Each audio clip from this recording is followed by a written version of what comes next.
Hello everyone joining in. Welcome to Parador. Parador is a leading international brand for premium quality wooden flooring with a rich German legacy of more than 40 years from the house of HIL, a CK Birla company. Parador offers an eclectic mix of floorings in engineered wood, vinyl and laminate. Today we are here for another episode of the gripping series called Start with the Floor, where we know about inspiring stories from successful entrepreneurs from the field of design from their very foundation, which is the floor.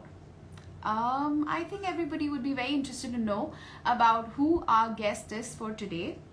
Let me first introduce myself. I am architect Himani Ahuja. I am an architect by education and a communication specialist by profession. I'm also the co-founder of DesignWorks Asia and One Digital. Let's find out who we have with us today. Let me introduce you with him, which is architect Cherag Bardolivala. He is the partner of RC Design Studio. He's an architect and interior designer and is owning his skills to perfection for the last 19 years. RC Design Studio is his individual foray in the field of design. Let's wait for him to join in.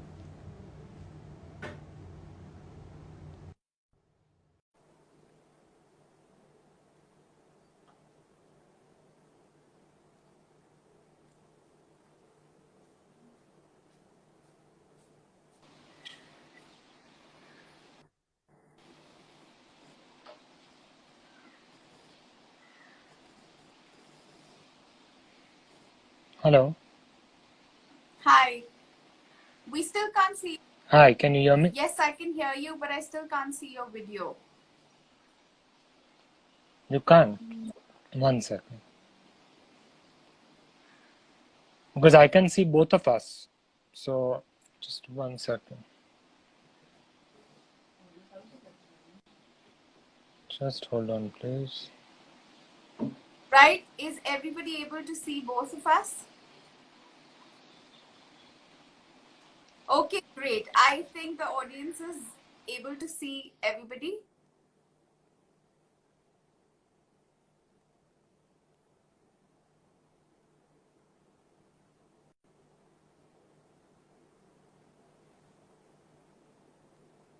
I think let me re-add Chirag.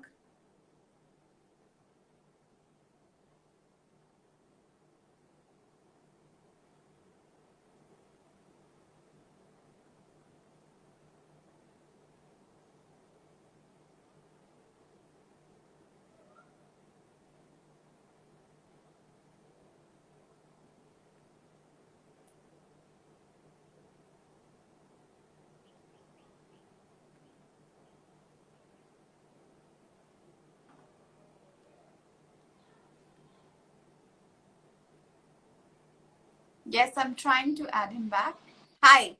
Yes, now Hi, I can really see you. can you hear me too? Yes, it's perfect. I hope you're Okay, fine. able to hear me loud and clear as well. Loud and clear.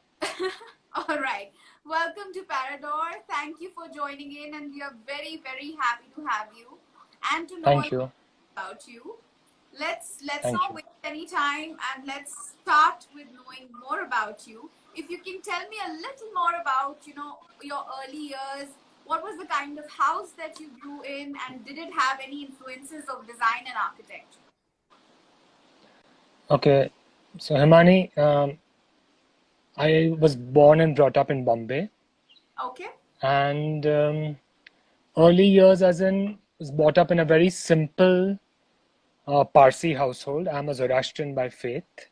Okay. And the house which I was brought up in was a very, very simple house, not what you can associate with a designed house or something which has got a lot of interior thought given to him, because my parents were very simple people. And but when I go back to those years and I recollect my childhood and my house, I've got very vivid memories Right. of the same. And as if it has happened just recently, or it's happened just yesterday. And what I can recollect from my childhood was that it was a childhood which was not what you see today. Not that it Right. was like ages ago, but it was very simple. Like Right. everything which was done was nothing like it is today. There were no mobile phones, obviously, but Right. there was like a trip to a museum or a trip to a park was something which we would look forward to for, like, weeks in advance, and it was planned, and it was Yeah. something that was, it was an easy existence. Like, you were happy. As a child, I was very inclined towards studies, so I was always into my books. I was a very avid reader. So Right. I used to like devour books. Like, I used to start a book in the morning, finish it by evening. Yeah. And not very inclined towards sports or anything when I Oh, was a child. Very inclined towards the performing arts. Like, I was into drama, I was into elocution, debates, oh, and right from early childhood, what I distinctly remember is I was very interested in art. So the thing which has stayed with me for the longest of times, which I think was like the foundation for my starting off as right. maybe an architect, was that you Right. used to get these company, like years ago, and you still do, you used to get company reports from all these companies where you used to invest money in. Like, you Okay. used to get Bombadine, you used to Yeah. get Tata and Sons. So I remember as a child, I used to take a ballpoint, and all over the report, I used to sketch out human figures, and I used to sketch out houses with chimneys, with Oh, smoke coming out of it. okay. And I used to fill up books and books and books of those as a Right. child, and never thought, I didn't even know what an architect is. Yeah. So, but probably that is what my inclination always was. I wanted to express something which I could put on paper. So Right. I Right. used to sketch, I used to draw. As I became a little older, my uncle was an architect. Not Okay. that I ever this or did any, uh, did not have any idea of what architecture actually Yeah. is till I reached grade 8 or 9, when I started understanding that yes, you could take up architecture as a profession and something that you have to do science till 12th grade, and Yeah. then you branch out into it.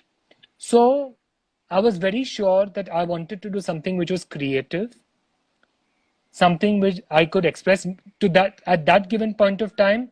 You would be surprised. I wanted to pursue creative as in performing arts. I wanted to become a Right. professional dramatist. I Right. wanted to act on stage. I loved Wow. reaching out to people. Wow. But then, as we went to college and with other friends, we discussed ideas. And then I was pretty sure that I want to give architecture a shot. Yeah. So I gave my elementary, intermediate art exams, which were mandatory at that given point of time, Yeah. and and decided that after my 12th grade, I would Right. go into architecture. Right. Right. So that's how we started off with the journey. Interesting, interesting. So, I think living in Mumbai, it's somewhat a little more closer to your dream, which was, getting into dramatics and, probably into a movie line structure or something where you can perform, right? But you still chose Right. up to came in design, to come into design, and that's interesting, right? And okay, so I understood on the fact that you started drawing and started with little sketches that made on those reports, but I want to know that when is the time that you figured out that I have really discovered this love for design. See, as a child, what I used to do was, we used to go to visit places like maybe Ajanta Ellora temples, or Right. maybe there was some a visit to, like, I don't remember. It was like a place where there was this old dilapidated palace. So what I used to always visualize was how this place would have looked in its days of glory. I used to Right. always go back. I used to always feel, oh, this is how they must be living. This is how, oh, room. So it was always the design was playing on at the back of my mind. And Right. post my post my 10th standard board exams, I had the opportunity to travel. I went and visited places outside India. And that's when I realized that there was a lot of design, there was a lot of things which were happening, which were not that much in India at that given point of time. Yeah. But it was prevalent outside. Right. And always, as I told you, since I was an avid reader, there was Right. always exposure to a lot of magazines. And even when I used to read fiction, even I still do, when I read fiction, I visualize the entire scene of the setting in front of my eyes when I'm reading a book. Like when they would describe a house, I would make mind pictures of that in front of my eyes. Oh, this is how the house would look. This is how I'm walking through the space. Yeah. So by the time I was cleared grade 10, I was very clear that design would be my choice of subject. It's not that I wanted to do medicine and I didn't get in and I decided to do architecture as an afterthought. Many people do that. Exactly. But it's not, that's what was in my mind. I always thought that I would do something creative. Architecture, luckily, architecture found me, you can say that. And when I started the process of architecture, I just realized that it was such a break from what we had done in 12th standard about rote learning, and there was so much of bookish this thing, the exposure to architecture where you could actually not touch a book and yet be creative in a studio and design and get to interact with your ideas. So then, can I have the next question, please? Yes, sure. Okay. So, there were early influences from the environment, like, you were talking about that as children, that was the time that, we could actually go out and, we had a different set of skills than just being digital that we are right now. And that kind of aided to your influence, the built environment. You used to travel with your parents as well. So, if you can tell me a little more about, how did it develop your design philosophy? Has the built environment kind of affected the entire setup that we have of the built environment? Has it influenced your design philosophy? Can you hear me? 1 second. Sorry. Himani, sorry, can you repeat that question, please? Yes, sure. Okay, so since we've already spoken about your foundation, I wanted to know if you can tell me about how it framed your design philosophy. See, the design philosophy came in a little later. Yeah. Like as a student, I tried to grapple around, I tried to understand what we are doing, like any architecture student would. Right. Like I first tried getting my concepts clear, as to what I was trying to do. Because in architecture college, when you are in college, there's so much which is thrown at you at any given point of time. You wonder, exactly what can you learn and what are you not learning. Though everything is getting into you. Right. The design philosophy shaped up a little later in life when I started to work actually. Right. When I passed out of college and I took up my first job, which was at Talati Pantaki Associates. Right. It was in the year 98. I remember I passed out. I was a fresh trainee. I joined Talati Pantaki. And it was a new world for me because out of college, it was like one of the most prestigious offices that you could associate yourself in Bombay with, doing big jobs and, a lot of glamour with the jobs and a lot of big clients coming your way and all. But what happened was I was very lucky in my earlier stages of my career itself is that I was not lost in the office. I got to work with the boss himself. I used to work with Mr. Talati. And Mr. Talati is a legend. Like what I am today, I have learned everything from that man. So besides design and besides philosophy, he laid so much emphasis on the plan. He would always say that till you don't clear off or don't get a plan straight, you should not start thinking about doing an elevation or doing, things which are not good, because a plan is what makes everything work, which I still follow today. I spend like hours or days, or you can say just finalizing on a plan, which is all his training which has gone into me. But besides training me in design, what I actually learned on the job, what a few things which I have never forgotten is, firstly, he was running like a big company with like hundreds of employees with him, but he was the first one in office every day. Before anybody could come in, he was sitting on his table and he was seeing the office close in the evening. So I Wow. was like, if this bigger man can be personally involved with the day-to-day running of his business, this is Right. what you should learn. And that's what I've done in my last 22 years of my practice. You can like ask any of my staff or anybody. I am always there in my office or on site. I lead a life from office to home and home to office. Like I am the first one to enter my office at 8:30 sharp in the morning when the office starts at 10 o'clock. Wow. I do all I do all my background work before my staff comes in. I Right. have got all my notes ready as to who has to be answered which question. In Right. fact, when I'm leaving in the evening, I leave notes on every computer as to what that person is supposed to do the next day. Wow. So I so and I do not and I strongly believe that the motivation to the staff comes when they see the head working. If you do not see your if you do not see your designer or the person whom you're supposed to take guidance from in Right. front of you on a daily basis, and I'm busy partying somewhere or I'm busy attending, that's why I'm rarely seen in any of these after office parties. I know I miss out on a lot of socializing and lot of networking, Right. but I feel that if my staff is working in office, I should be sitting with them if they need some guidance from me or if they need some information from me. Right. So it's only when I take a family holiday is when Right. I take a break. Otherwise, I am there in office, come rain, come sunshine, anything. You will always see me at my desk or I'm on site. On site, before any contractor can walk in, I am the first person to enter site. Wow, interesting. That's the kind of dedication that we require, now I feel. And I'm sure that would have aided in forming your design studio. I want to know the story behind that as well. When was the time that you really thought this is the time that I should, formulate my own firm and I should get going with my own projects? So Himani, what was the thing was when I was in Talati Pantaki, I spent a good 18 years out there. I Wow. joined as a I joined as a trainee. I left as an associate director. So I did something right on the way. They saw my potential. And just to add in, RC Design Studio is not me alone. It's Right. me and Roosmer. That is, Roosmer and Cherag make RC Design. Right. Roosmer is my wife.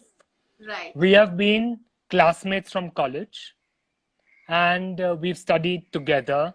We Right. worked in Talati Pantaki together for 18 years. Wow. Everybody wonders how can a husband and wife work together in so much sync. But fortunately for us, we have always managed that balance. And right from our college days, you could say our design sensibilities go along the same way.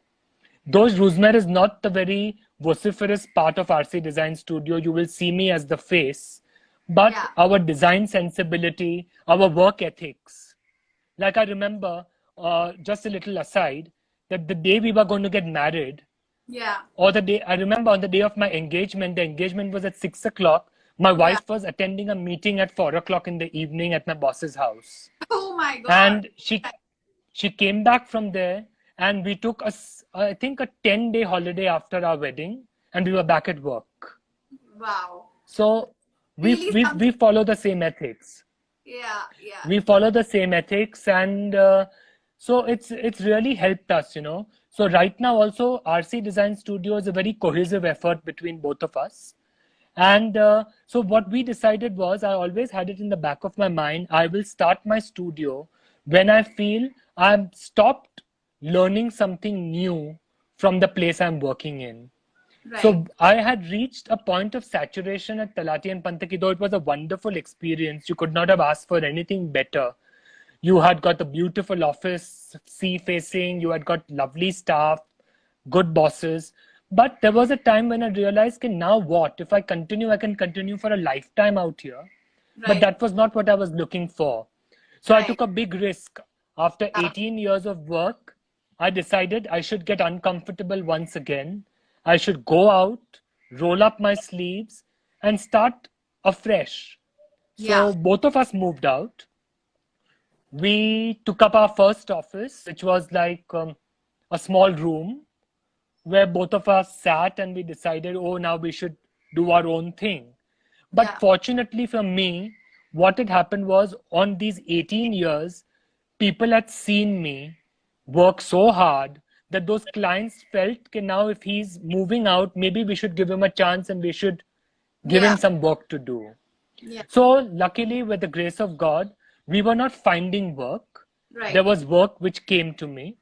Though Right. you have to prove yourself double because now you are not only a designer, but you are an administrator, you are the manager, you are everybody of your office. True. True.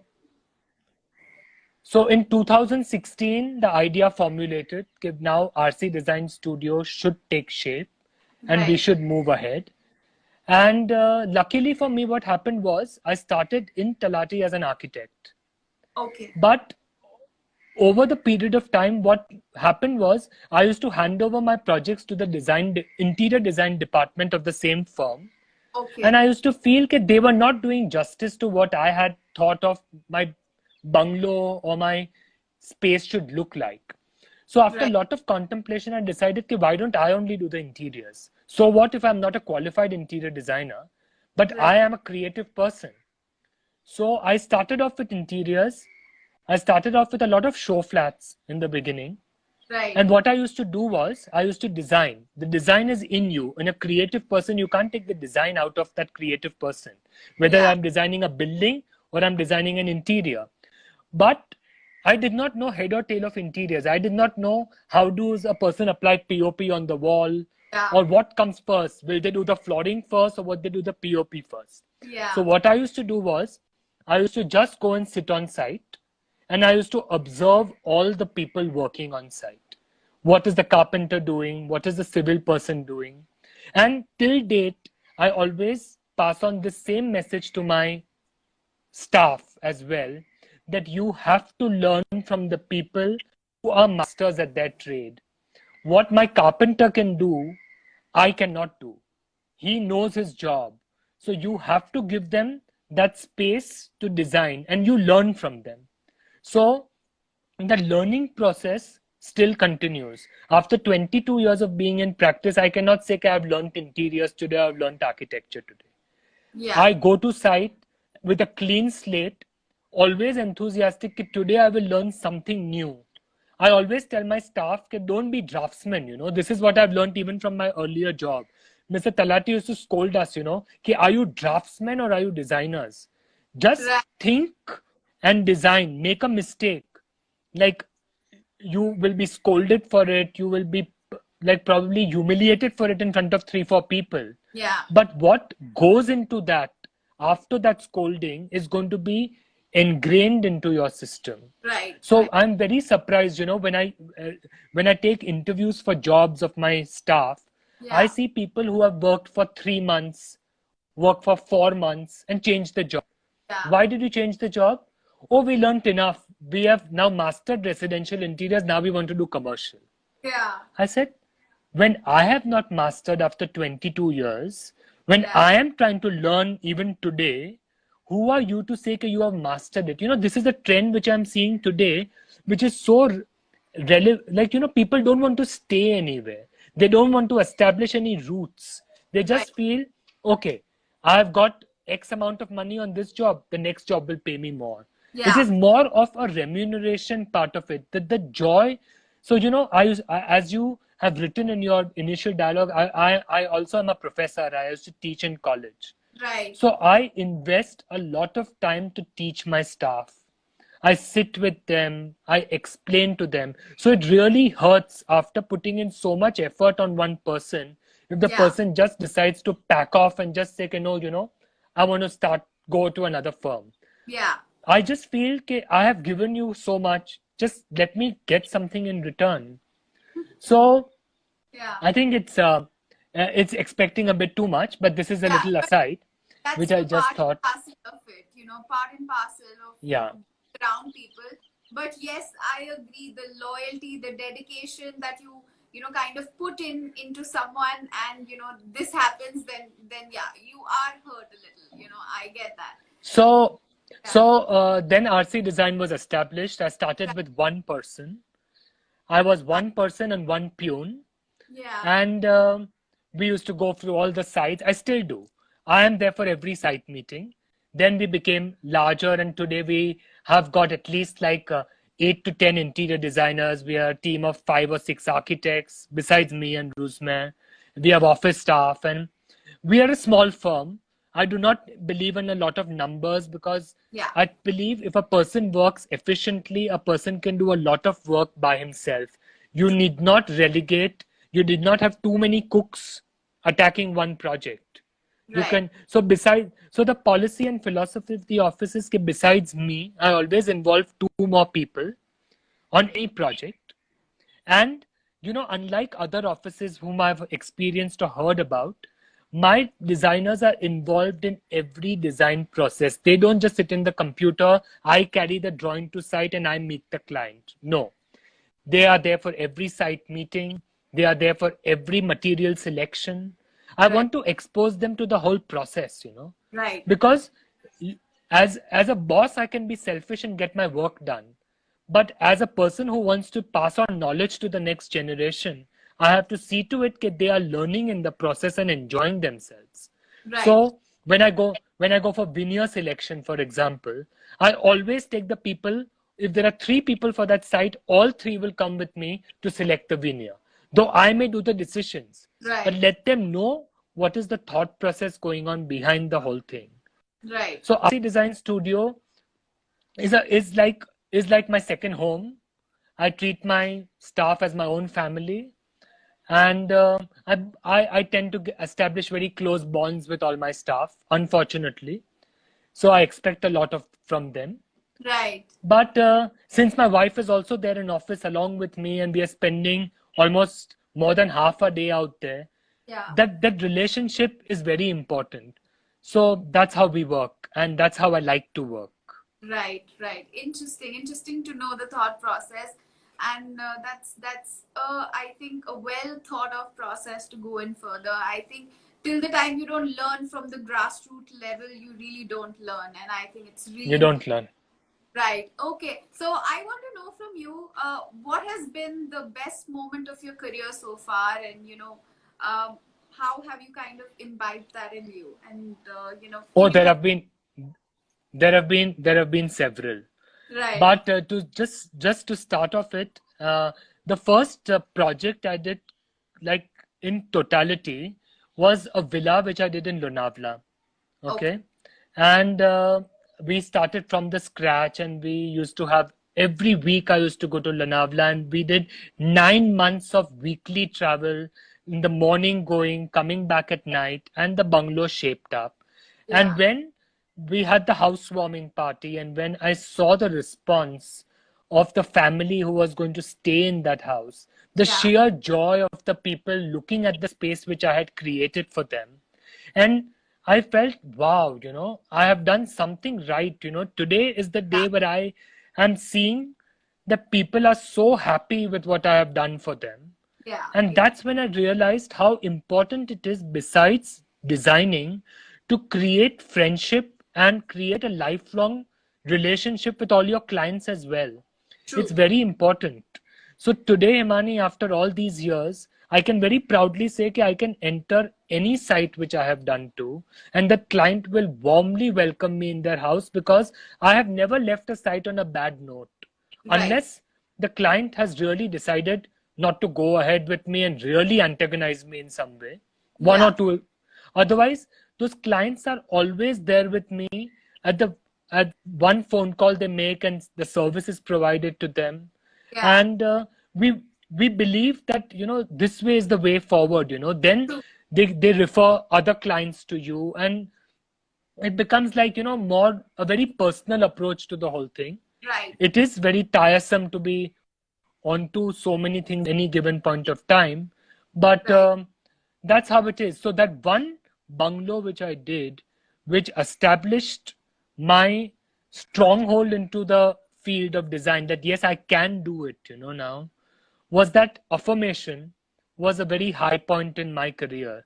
And Right. after that, every handover which I do is been very special to me. So it's it's like a personal journey I undertake with every site I do. Right, right. I think that healthy relationship really works when you have a good client base and you get Yeah, good response from, people really residing at that space, right? So since we are yeah. talking about people, I want to know that what are the components of a beautiful home or a beautiful house according to you as a designer? So Himani, for me, this is a question which I ask all my clients as well. Okay, what Right. do they consider to be a beautiful home? Because you know what, according to me, the idea of a beautiful home could be very different from the end user of the house. I True. like homes which reflect a lot of openness, which reflect Yeah. a lot of natural elements in them, which reflect a lot of uh, things like sunlight and breeze and connectivity with nature. Yeah. But I've realized in the long run I cannot design every home as per what my sensibility of a beautiful house is. True. I have to understand the psyche of the user True. as to what they are thinking. And every project, that's why, becomes interesting, because it is different from the last project, because it is for a different user. True. So I try to make a house beautiful as per the requirement of the client. So, we can merge actually this next idea thought is that RC Design Studio does not follow any trend or design philosophy, as in, we are not into classical architecture per se, or we are not into modern architecture per se. We adapt our style to what our client wants to do.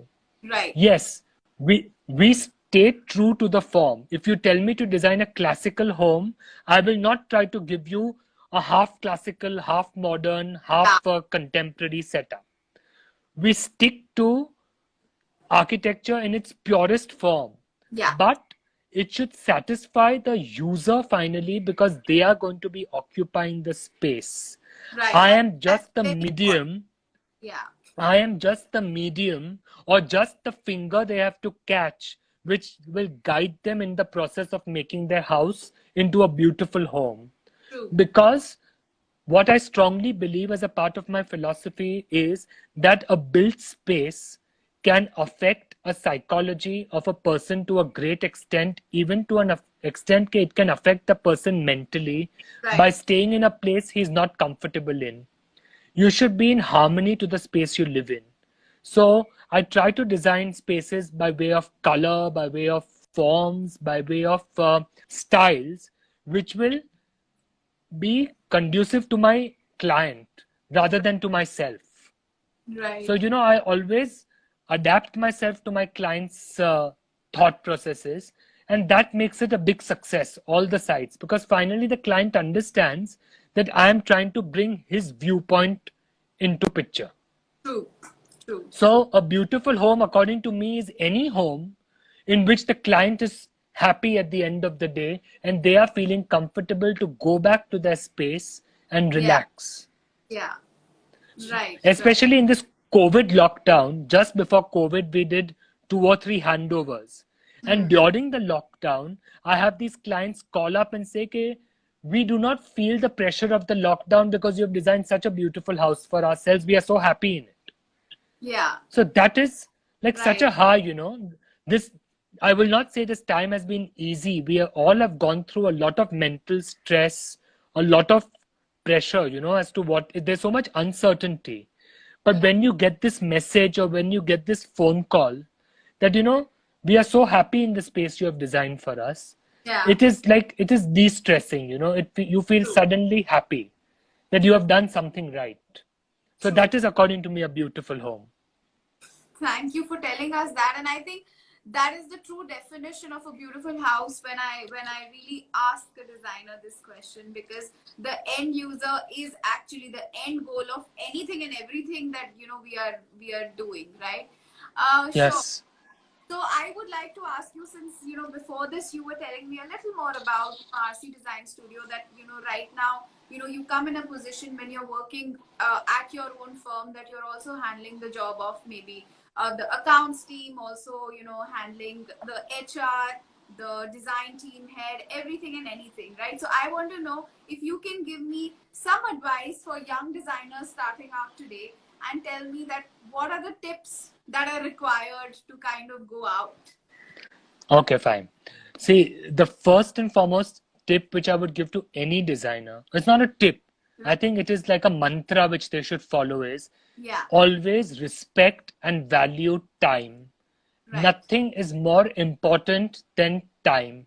A person who doesn't value time is nowhere in life. I used to have students, Yeah. like I'll give you an example. It's a little funny. Yeah. When I was a student of architecture, I had my colleagues with me who passed out along with me. Right. Now, some colleagues did not pass out because they felt 5 years of architecture was too less a time to show what they really were. So they stayed on for a longer time. They took ATKTs. They kept reappearing for exams. Yeah. So when I joined faculty, 4 years after passing out, Yeah. my first class, I had got two of my own classmates as my students, Wow. whose jury I was supposed to take. Oh my And it God. was such and I was like, what has he achieved? Yeah. You have to be practical. You have to accomplish that beautiful project in a given time frame, then you are a good designer. Yeah. Because a client is investing so much money, so much of his time. If Yeah. you do not value time, you are nowhere. Right. Secondly, the effort you put in, like I mentioned, if you are starting out on your own, the most hardworking person in the office should not be the junior most person of your office, should be the senior most person of your office, that is you yourself. Wow. If you set an example that you are going to not compromise and you are going to see to it that everything is going to be done the way that it is, then your staff will follow the same guidelines. Like when I visit today a site, and when I talk to my contractors or when I work with builders, they have a very large team. You know, the builders come with a lot of, uh, there are people who manage procurement for them. There is a person who manages site for them. The first thing, which is very common, and without boasting on any site, a person tells me is, sir, you are the most polite person to talk to in your entire staff. Why is that so? Okay. Because you have to make yourself see, it's not that I don't get angry, it's not that I don't want to scream and shout at people, but you do not burn your bridges before you build them. You first you establish that rapport. So my advice to any designer is, or any upcoming designer is, build your bridges with people, maintain that relationship with people. Because if you show respect, I show respect to the carpenter who is on my site. He shows respect to me by doing my work, by staying up at night, by doing an overnight job, because he knows I will tell him a thank you at the end of the job. I will not just say, okay, you have done it. It was a part of your job. Yeah. After every site is done, I tell my clients, give credit to me, but give credit to also the team who is working on it, because it is their work you are seeing in front of your eyes. Yeah. So always be appreciative. Always say a big thank you to anybody who is working for you, because that humility is very important. True. Very, very important. And the last bit of advice which I would like to give anybody is maintain a transparency in what you are doing. Yeah. A transparency as far as monetary transactions are concerned, or as far as your work is concerned. Yeah. Because what we strongly believe is, what I am on your face is what I am behind your back. So I am, to a point, I get into major arguments with my clients because I cannot allow them to get away with what they are expecting me to do, which is wrong. Yeah. So I will tell them on their face. After they leave the site is not when I will stand and grumble, oh, this guy doesn't understand, and he's going to make a mess of the site. No, I will tell the client on his face, and the client appreciates it, because at the end of the day, they know, okay, this guy is saying something for my benefit. When I go to purchase material with the client, the client realizes that at the end of the day, the best bargaining is done by me. I'm not undercutting the client and taking a small token from the marble guy or the Yeah. small token from the veneer person, because these all are tactics which can aid you right now. But in the long run, it doesn't establish a very good credit for you. In this field of Right. architecture and interior design, a word of mouth Right. credibility from one client to the other is very important. Right. Right. Right. And I think that's the So these are some tips I would like to give. right. I totally agree with you on the transparency and the teamwork and the liberation, aspect of it. And I think it's a very important takeaway. And thank you for sharing those tips with us. I would quickly ask you another question, which since we are here on Parador, I really want to know what is your take Sure. on the use of wooden flooring in a residential space, because I Sure. want to understand that how it can alleviate a space or how it can attract the different kind of mood or vibe to the space. You know what? When I'm discussing with a client the various materials that can go into a space, I Right. always lay emphasis that what makes a house very comfortable or very attractive to the user is the warmth the house excludes. Yeah. A warmth the house gives out is the first thing that attracts a person to the house. Nobody likes cold spaces unless you are into this extreme form of minimalism where you like only things which are white and gray. Yeah. So when I talk to a client, I say maybe, wood is a very good element to introduce. Yeah. And thankfully now the material which you get by way of flooring or by way of wall claddings, or I even put wood onto my ceilings, Yeah. so it adds so much of it's suddenly such a break from the cold surfaces of your marble and your tiles and everything, though yes, it may require a little more look into from the point of maintenance, Yeah. though nowadays you have got engineered woods and hardwood. True. But when we guide a client, we always tell them that when you're laying a wooden floor, which is so beautiful to look at, you want it to be timeless. So you have to take into account that you do not have any external leakages in your house, which will spoil the wooden flooring, Yeah. or you are not going to have a white ant infestation coming into your house, which Right. is going to affect the hardwood. Otherwise, wood is such a wonderful material to use even in high traffic areas now. Yeah. Like you've got this beautiful wood which you can use, which has got an open grain texture, and it's so beautiful to your feet when you get up in the morning from Yeah. the bed in an air conditioned room and put your feet down rather than touching an cold marble floor. If you Yeah. have the warmth of a wooden floor to it, it's like lovely. Like Yeah. I see people, like first the mindset was, okay, do one bedroom in a wooden floor Yeah. and nothing else. Yeah. Now what the trend has become is people are becoming more experimental. Yeah. They ask me, what if we take the wooden flooring into the living room as well? Yeah. What if we take the wooden flooring into? So I, for one, as a designer, like my spaces to flow from one space to the other. I Right. do not like, one room to have one material, the other room to have one other material. Spaces should just flow seamlessly. Yeah. So we have done work where we've used wooden flooring extensively throughout the space, Yeah. and very happy with the results, because that warmth which you're getting onto the floor, then what you can do is your walls can be neutral. You can play with a minimal palette on the walls. You can add lovely artwork on the walls.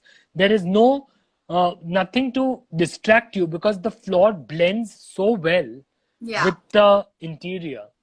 And nowadays, the wooden floorings come in such beautiful colors. You get Yeah. grays and you get the uh, the distressed look floorings, and it's amazing.